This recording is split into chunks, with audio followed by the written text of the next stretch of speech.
Hello, this is Writers at Work, a podcast for readers and writers about the joys, heartaches, challenges, and satisfaction of the creative writing process. I'm your host, Jim Fusilli. With me today on Writers at Work is Jennifer DeVere Brody, author of Moving Stones, about the art of Edmonia Lewis, the 19th century Black and Native American sculptor. Jennifer, who is professor of theater and performance studies and African American studies at Stanford University, is the author of several books, including Punctuation, Art, Politics, and Play, and Impossible Purities, Blackness, Femininity, and Victorian Culture. In Moving Stones, Jennifer views Edmonia Lewis through a Black feminist and queer lens. Born in 1844 in upstate New York, Lewis's early life was marred by the loss of both parents before her 9th birthday.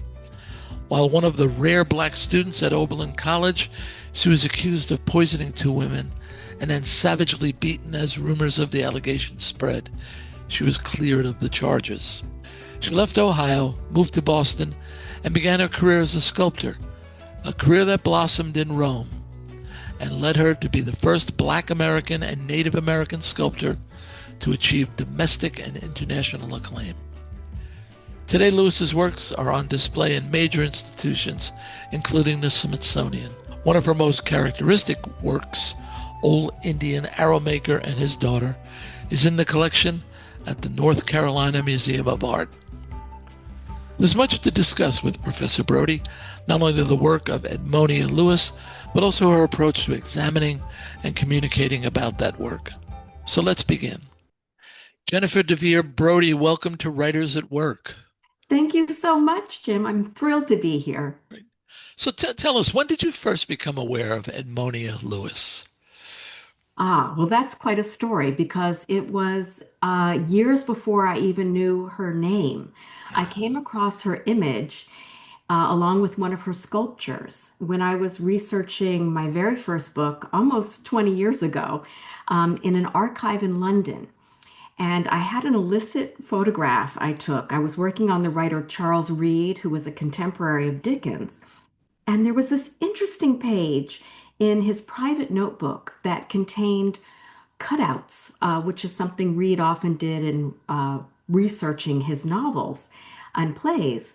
And it had this image of a sort of Black appearing woman and a neoclassical sculpture sketched out from like newspapers in the center of the page, along with all these other jumble of random heads.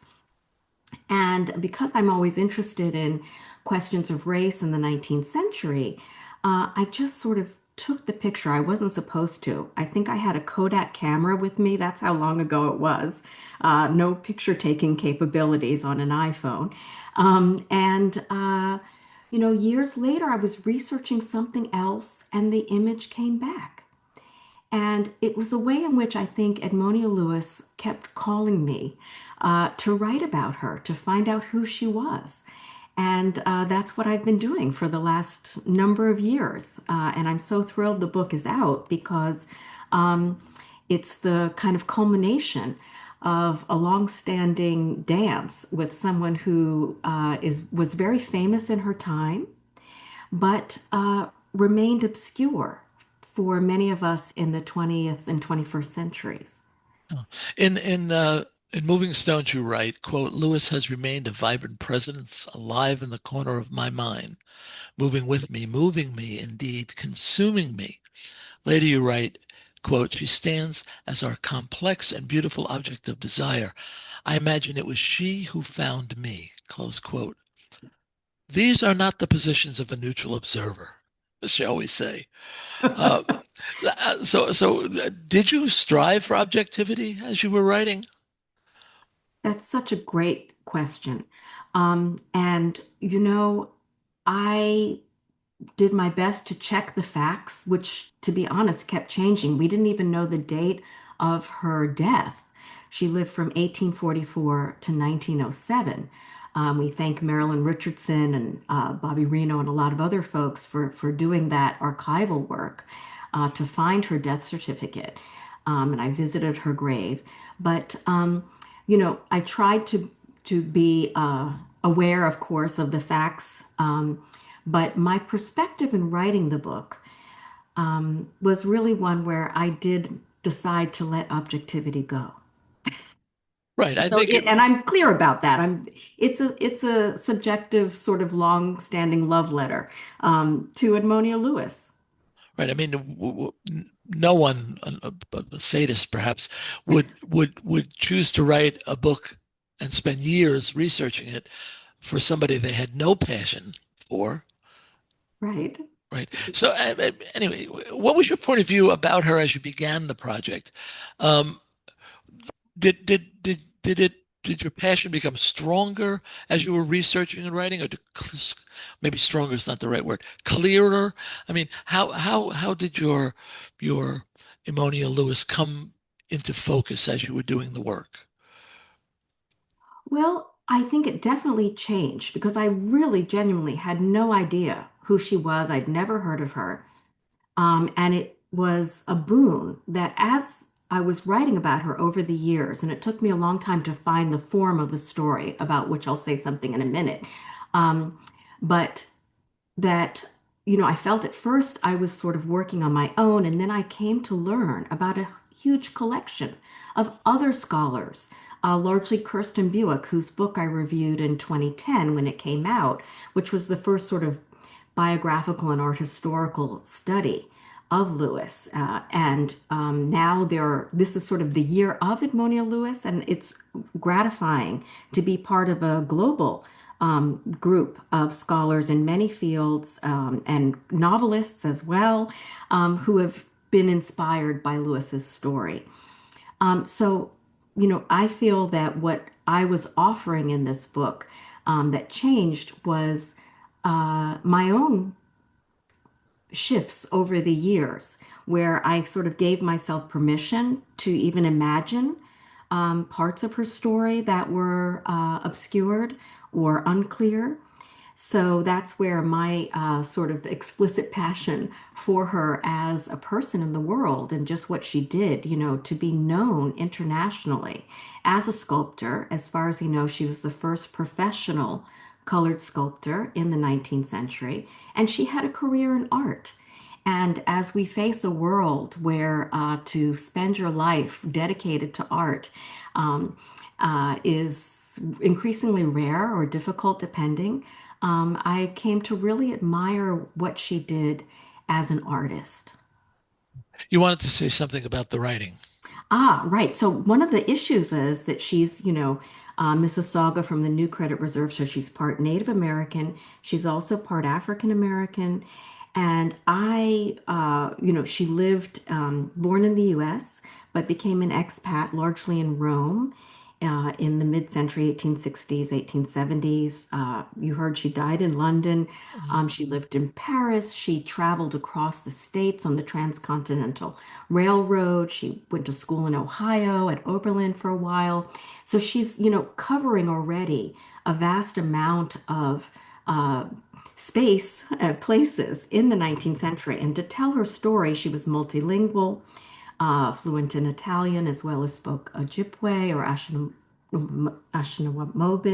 She, she is a complex subject. And so, how do you figure out what's the form or the appropriate way to enter her story, especially since I didn't want to write a traditional biography? And so I sort of leaned into performance studies, queer studies, as a way of being able to jump across time and incorporate contemporary artists of the 20th and 21st century. So there's seven sort of interlocutors or interludes of people who expand upon theoretical questions based on Lewis's neoclassical sculptures.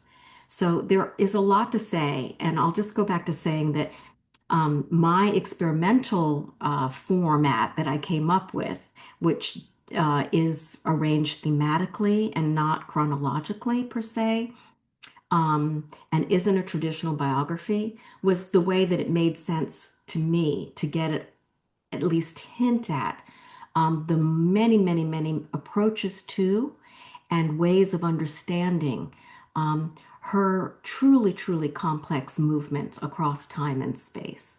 Yeah. Did Uh, that come? I'm sorry to interrupt. Did that yeah. come to you in an early draft, or how many attempts did you make before you came upon that way to tell the story? Right. Well, this writer at work spent the last, few years especially really trying to figure out how am I going to do her justice, if you will. Yes, yes, yes. And so it came in a very late draft, actually. The interludes, there's a format which makes a lot of sense where people kind of deal with the 19th century or the historical aspects and then have a chapter about, sort of contemporary reprisals. Um, and I didn't want to do that. And so I struggled with how am I going to do this? And I did the interludes also because in the title, the subtitle is About the Art of Edmonia Lewis. And I put a lot of pressure on that word about because it seemed to me that sculpture in the round of the kind that Edmonia Lewis made is perpetually disappearing around a side. And you can't grasp it all in one take. And so I sort of lean on questions of film theory, of trying to deal with the materiality of sculpture, which is both solid but elusive. And so I tried to put some of those ideas into the structure of this work. And to be honest, I'm trying to work on an experimental film about her, which I think might be the best way, again, to grasp both her sculpture and her story. Is that she needs a more complex and literally moving kind of form, I think. Hmm. I found the technique to be very effective, uh, Thank you. to the point where I have to ask, who did you see as the readership for the book? Because the way I read it was it wasn't necessarily aimed at an academic audience. I felt that the way you did it opened it up to a mainstream audience. Wow. Well, that's terrific to hear. You know, I think I was writing it for Edmonia Lewis. Ah, well, And so, I am a scholar, I am an academic, but I think the other thing that took over for me was again trying to think about writing as an artistic, practice. And I'm always inspired by poetry. I love alliteration. Um, so I think I tried to spend more time a little bit with this book, um, trying to write in a more poetic style or opening that up. It's certainly in the introduction and the conclusion, which are um, like prose poems, I hope, even in italicized prose. So, I did a book on punctuation, was my last book, again, where I was trying to think a lot about the mise en page, how do things appear on the page, um, to make the form and content work. well, it does. Oh, thank you. For me, it does. That's an And and honor. and and what I found fascinating is that you're committed to opening our minds to leaving the comfort of our usual perspectives. The our or we implicit in that comment refers to white men and women who aren't gay, I guess. So as a writer, how did you approach that challenge? I mean, you've written the book in such a way that you know you're not singing to the choir, right? Yeah. So, I mean, well, let me go further with that. I'll say that as a straight white man, I never felt excluded by your perspective. And that's a balancing act.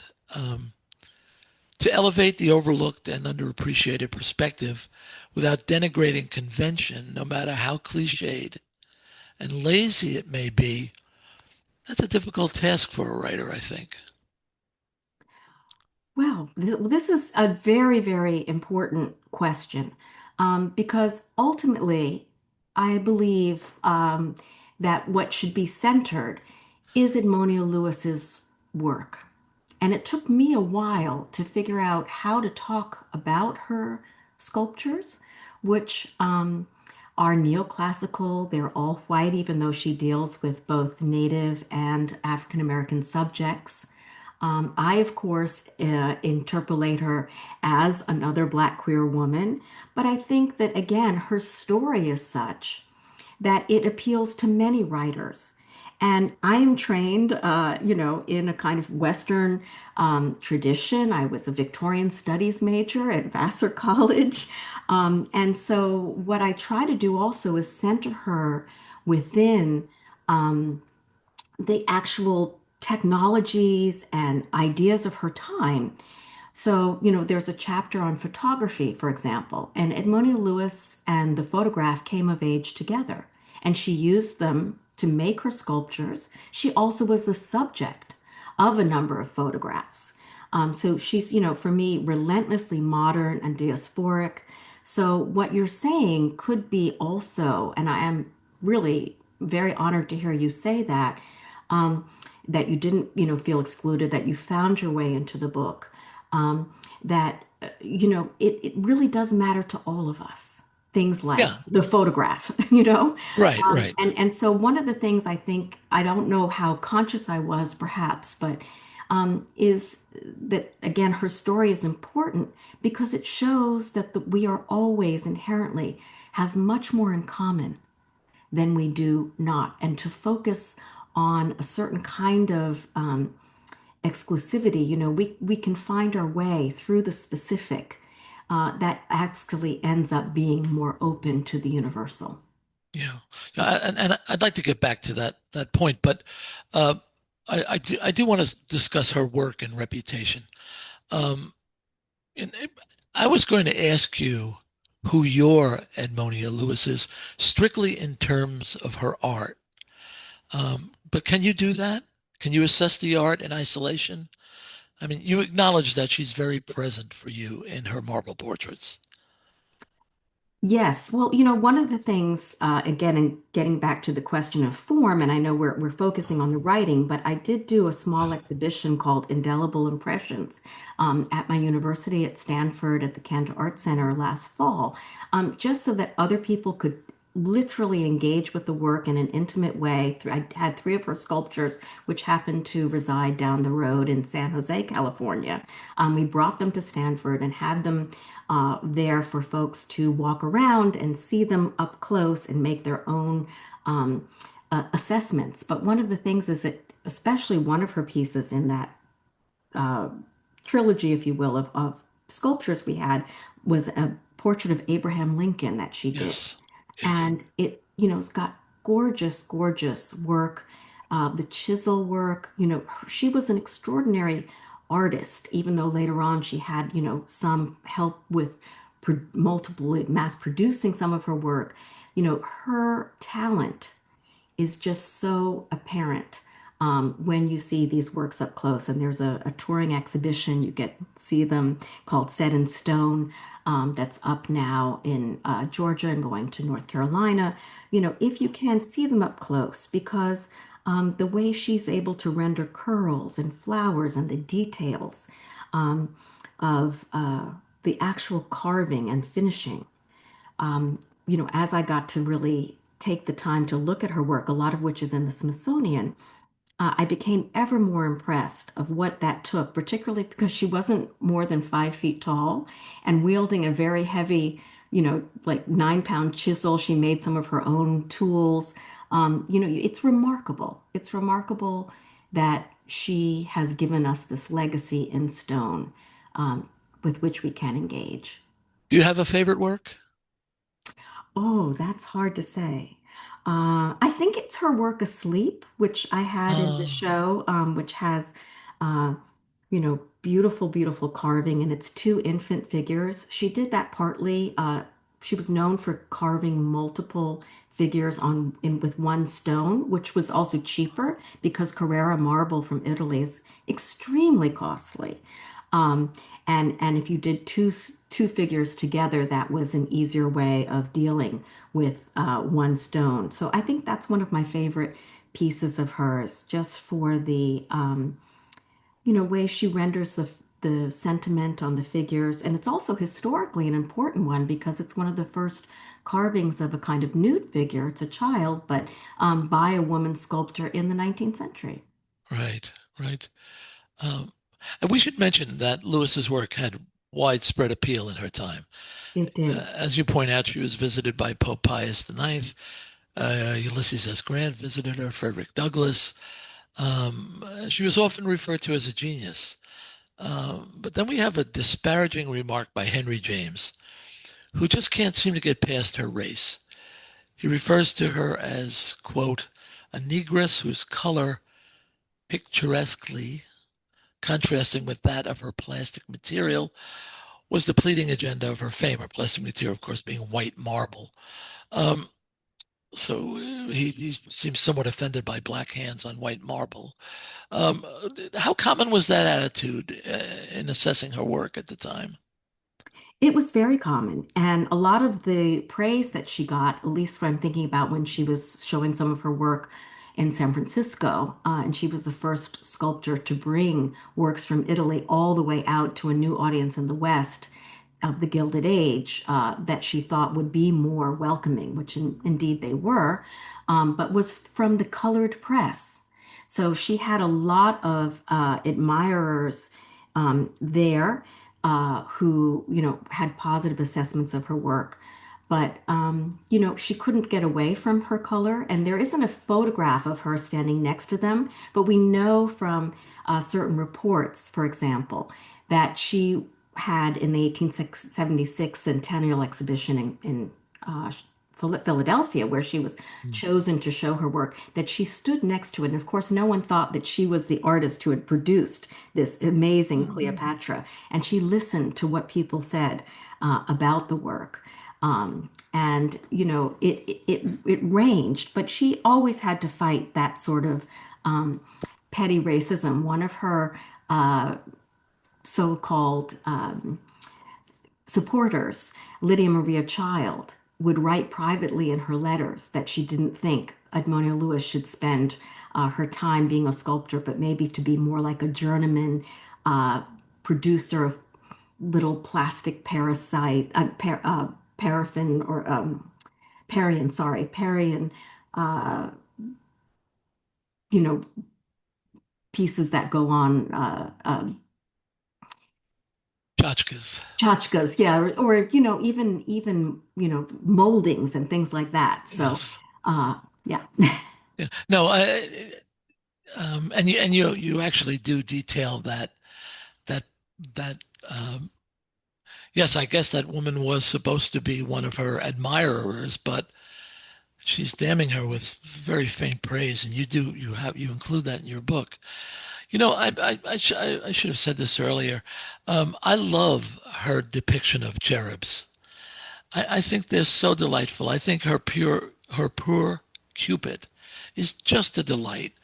The way she emphasizes the chubbiness but the expression is one of, sort of like wry satisfaction in this little chubby baby. And also in that portrait of Lincoln that you mentioned, um, I find that she doesn't deify him. I no. find that he seems approachable, as opposed to the way Daniel Chester French portrayed him. Mhm. You agree with that? I would agree with that. I think that's an excellent reason. I mean, you see his furrowed brow. It's just, a head. It's a traditional, sort of portrait in that way, and it absolutely is. It's was known, especially at the time, for getting his profile, especially, that we see him, I think, in a very, very good light. Yeah. The port you include a lot of good photos in this book, and uh, the thing that leaped out at me on the Lincoln portrait is his eyebrows. Yes. They're very, very vivid, and um, they show a little bit of concern, let's say, Hmm. or They have a lot of movement in it too. yeah. Yeah. Well, that's the wonder of marble portraiture, don't you think? I mean, a gifted sculptor like Lewis can create an image that moves as we, the viewer, shift our perspective. As the light shifts, so does the expression of the subject, though it's fixed in stone, yes? Yes, this is why I decided to call the book Moving Stones. And it also, of course, is a reference to what we were just discussing earlier about how she was sort of Sisyphusian in being able to move the stone barriers that would have prevented, a woman of color from being a sculptor. They weren't usually allowed to sculpt from live models or the nude. So there were a lot of those kind of barriers as well. And it has other connotations too. But I couldn't agree with you more. Yeah. I want to ask you about this. Um, I'm her passion is for the Renaissance sculpture, and she more or less ignores the Baroque period. Even though she had a studio in Rome that was very close to where Gianni Lorenzo Bernini had worked and lived, and that Yes. the studio was once owned by Antonio Canova, who was inspired by the Baroque. Um, did she ever say why she had a preference for the period prior to the Baroque period? That's a wonderful question. And as far as I know, Uh, she did not. I mean, we have very little of her writing, um, and certainly not her writing about art. She had a library. Um, of course, Rome itself, as you mentioned, was her library in a lot of ways, where she Right. did research for a sculpture. She did a version of a Michelangelo sculpture that she was always trying to improve, but she really did lean more towards the classical than the Baroque. Yeah, I think it's fair to say she's a neoclassicist, Yes, Canova is more of a predecessor than Bernini would be. correct. Have you ever seen the work of Bernini's father, by the way? I have not. I Uh, know Bernini, but yeah, yeah. You would see a similarity in the depiction of cherubs, ah, and this is why I'm fascinated by that decision on her behalf, because I think in almost every one of her portraits, you see a softness, a roundness, yes. a deliberate lack of angularity. Hmm. And I find that very appealing, as opposed to the confrontational manner of the Baroque.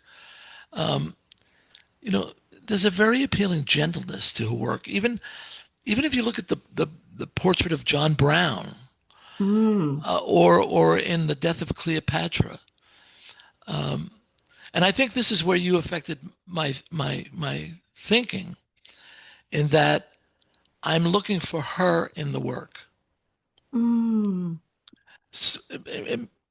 Can we say that in that gentleness, in that broader perspective, in that lack of confrontation, that tells us about who she was? I think that's a very unique reading, and it certainly makes sense to me. She was able to succeed, and I think that had something to do. People talked about, and other Black women too, meeting her, and that she had this sort of beautiful, firm handshake, and that she was delightful to talk to, extremely bright, and affable, and I think that does come through, Ah, you know. great. Because yes, I mean, you've succeeded in making me want to know her better. Um, and getting back to something we talked about earlier, um, in her treatment of the Native American subjects, Mm, they aren't subordinate in any way, as opposed to how they were depicted by a white sculptor like James Earl Fraser, who did the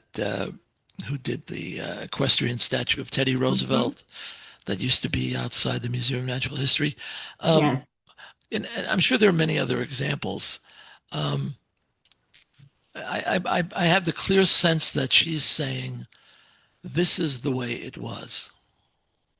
Well, Here I would just qualify that a little bit, and I want to tie two things together. So, firstly, she really used Longfellow's poem, which was about Ojibwe people in part in the Dakotas, his famous um, Song of Hiawatha, were the subject for a lot of her Native American subjects.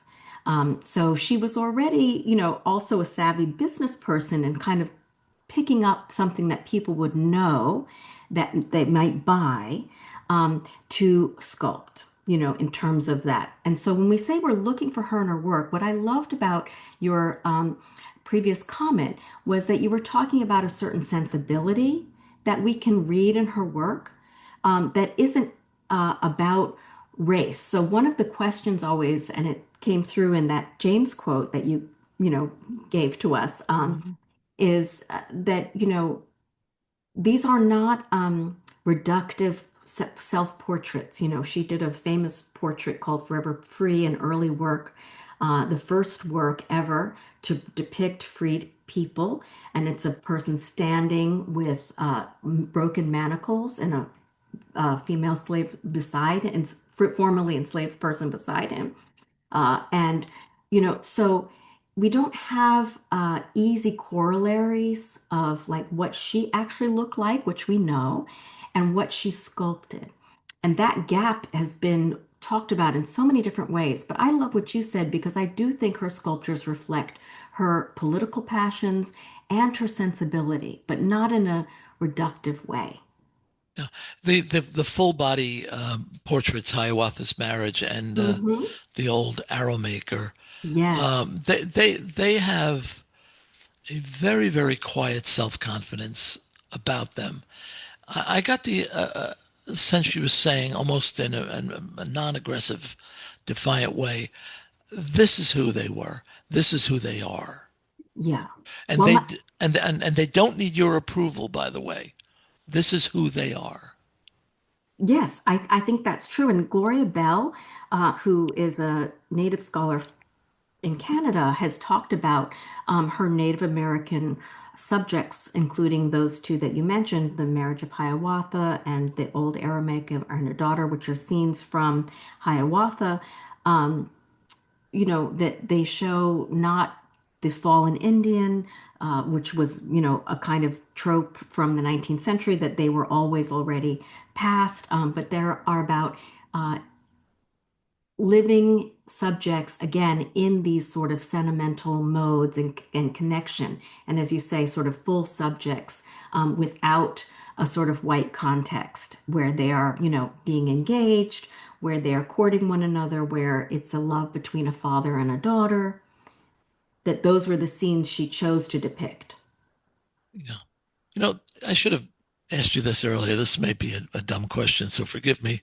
No such thing. Okay. She wasn't much taller than 4 feet. That's right.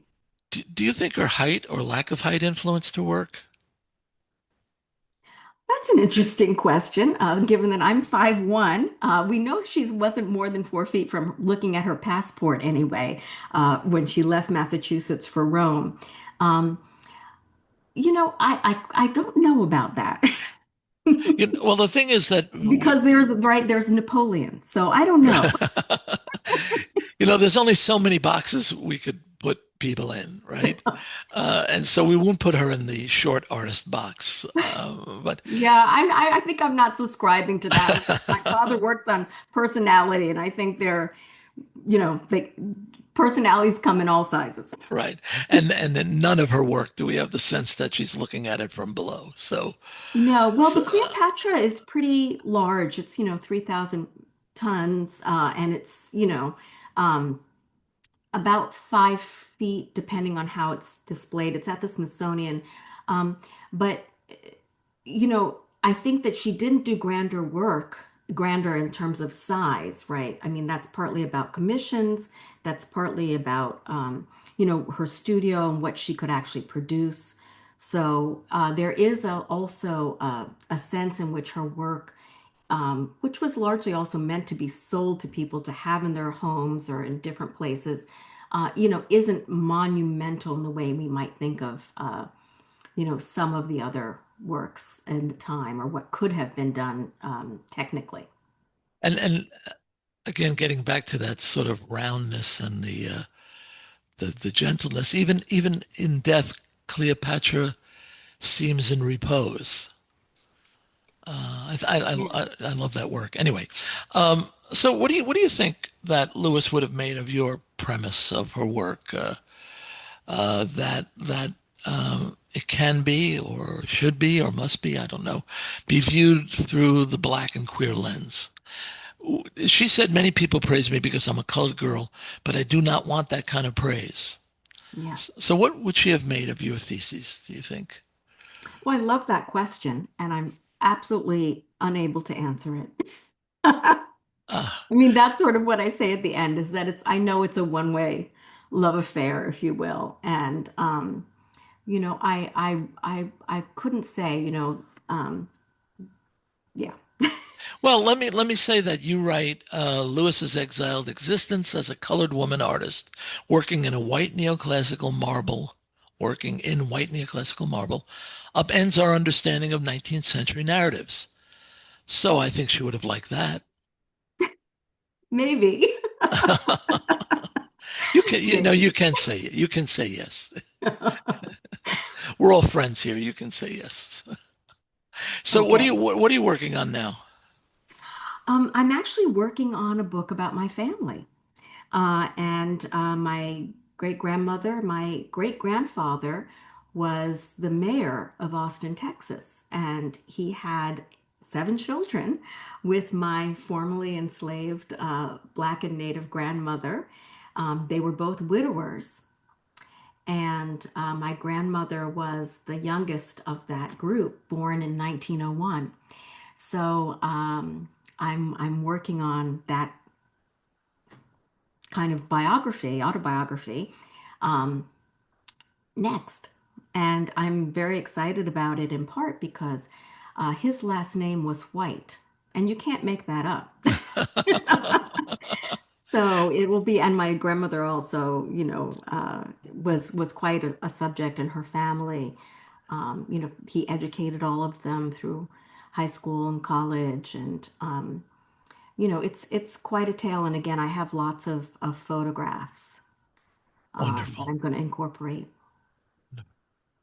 My guest today on Writers at Work is Jennifer DeVere Brody, professor at Stanford University, whose latest book is Moving Stones, about the art of Edmonia Lewis, the 19th century Black and Native American sculptor whose talent and points of view defied cultural expectations. Professor Brody, thank you so much for joining us on Writers at Work. It was absolutely my pleasure. This was terrific, Jim. Thank you. Writers at Work is a production of Bliss Publications. Erin Mitchell is our producer. Music is by Joni Mitchell, performed by Keith Jarrett. For more, see writersatworkpodcast.com. I'm your host, Jim Fusili. Until next time, happy reading.